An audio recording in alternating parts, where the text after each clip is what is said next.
Hi, good morning. என்ன சொல்ல வந்தேன் அப்படின்னா, ஆ சமீபத்தில் நாம் ஒரு நியூஸ் பார்த்தோம். ஒரு பெண் வந்து நிறைய ஆண்களை திருமணம் செஞ்சுக்கிட்டாங்க. அவங்களுக்கு ஒரு பெண் புரோக்கர் ஒருத்தர் இருந்தாங்க. அவங்க எல்லாரையும் தனித்தனியாக வேறு வேறு சமயங்களில் வேறு வேறு ஆண்களை கல்யாணம் பண்ணி 3 மாதம் அவங்க வாழ்ந்துட்டு அங்கேருந்து அவங்க பணத்தை எல்லாம் எடுத்துட்டு ஓடி போயிட்டாங்க. அப்படிங்கிற மாதிரியான ஒரு நியூஸ் எல்லாம் நம்ம பார்த்தோம். அதுக்கு அந்த பொண்ணை வந்து எல்லாரும் திட்டினோம். அந்த பொண்ணு பண்ணது மிகப்பெரிய தவறு. அதுக்கு நான் சப்போர்ட் பண்ண மாட்டேன். ஆனா அந்த விஷயம் நடக்கிறதுக்கான இன்னொரு காரணம் யாரு அப்படின்னா, அதுல வந்து ஆண்களோட பங்கும் இருக்குன்னு தான் நான் சொல்லுவேன்.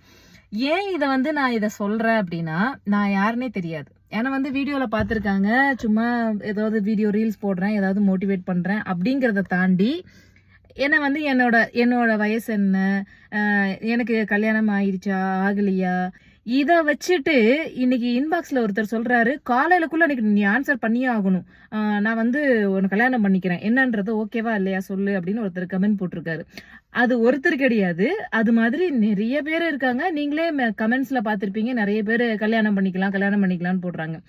இந்த மாதிரி அரகுற மென்டாலிட்டியோட இருக்கிறவங்களாக இருந்தாங்க அப்படின்னா, அந்த பெண் ஒருவேளை அவங்க அந்த மாதிரி ஏமாத்தணுங்கிற மனநிலையில பணம் இருக்கலாம், அவங்க கிட்ட இருக்கிறத புடுங்கிட்டு போலாம் அப்படின்ற மனநிலையில இருக்க பெண்ணா இருந்தாங்கன்னா, அவங்க உடனே போனுக்கு ரிப்ளை பண்ணி மெசேஜ் பண்ணி பேசி அந்த வாழ்க்கையில கொஞ்ச நாள் டிராவல் பண்ணிட்டு அங்க இருந்து அப்புறம் வெளியில போக தான் பாப்பாங்க.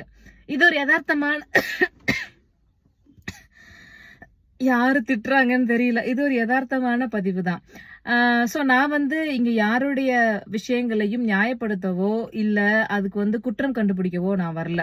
முதல்ல திருமணம் அப்படிங்கிறது எதுக்காகனா, ஒரு நம்மளோட சந்ததிகளை உருவாக்குறதுக்காக பெரியவங்களால நிச்சயிக்கப்பட்டு, இல்ல சில நேரங்கள்ல உங்க மனசுக்கு பிடிச்சவங்களால நிச்சயிக்கப்பட்டு உங்களுடைய திருமணம் நடக்குது அப்படின்னா, அதுக்கான ஆளை நீங்க தேர்ந்தெடுக்க வேண்டிய ஒரு சூழ்நிலையில இருக்கீங்க அப்படின்னா, அது கொஞ்சம் நியாயமா ஜென்யூனா உங்களுக்கு நல்ல பழக்கமானவங்க, இல்ல நீங்க மீடியால பாக்குறீங்க எங்கேயாவது அறிமுகம் ஆறாங்க அப்படின்னா, அவங்க ஊருக்கு போய் அவங்களுடைய குடும்ப பின்னணி என்ன, அவங்க யாரு, அவங்க வளர்ப்பு எப்படி, அவங்க என்ன செஞ்சுட்டு இருக்காங்க, இந்த மாதிரி சில விஷயங்களை அனலைஸ் பண்ணி புரிஞ்சுக்கிட்டு அதுக்கப்புறம் நீங்க திருமண பந்தத்துக்குள்ள இணைஞ்சிங்க அப்படின்னா, ஏதோ வாழ்க்கை ஓரளவுக்கு சுமூகமா போகும், ஒரு நல்ல லைஃபாவும் இருக்கவும் சில நேரங்கள்ல வாய்ப்பு இருக்கும்.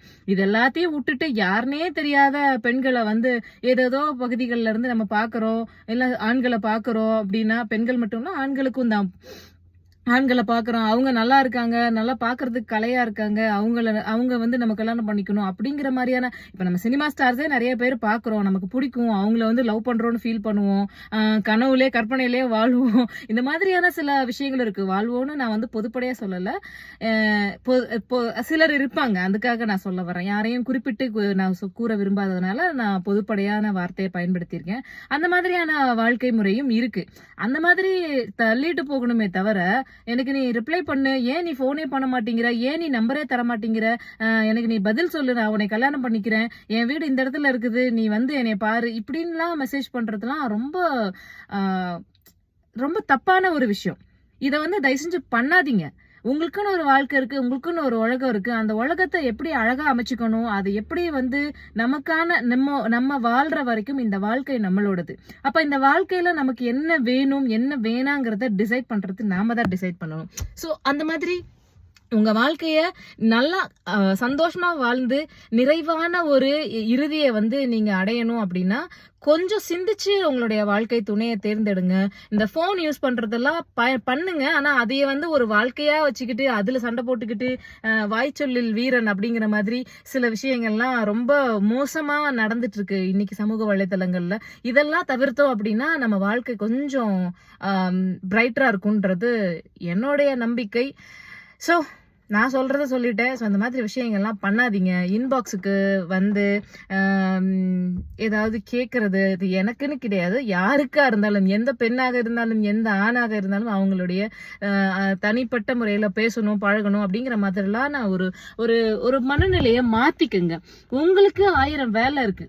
உங்களுக்கு நிரூபிக்க வேண்டிய உங்களை நிரூபிக்கணும், உங்க தகுதியை நிரூபிக்கணும், உங்க குடும்பத்தை பார்க்கணும், உங்க பிள்ளைங்களுக்கு நீங்க ஒரு ரோல் மாடலா இருக்கணும், உங்களோட தம்பி தங்கைகளுக்கு நீங்க ஒரு நல்ல ஒரு இன்ஸ்பிரேஷனா இருக்கணும். அப்படின்ற வகையில வாழ்க்கையை அமைச்சுக்கோங்க. சும்மா படத்தை பார்த்துட்டு ஏதோ ஒண்ணு பண்ணிக்கிட்டு இது வந்து எனக்கு இதுக்கு மேல எனக்கு சொல்றதுக்கு ஒன்றும் தெரியல. கரெக்டா சொல்லியிருக்கேனா இல்லையா அப்படிங்கறதையே கமெண்ட்ஸ்ல சொல்லுங்க. மறுபடியும் நான் வேற வீடியோ சந்திக்கலாம். டாடா.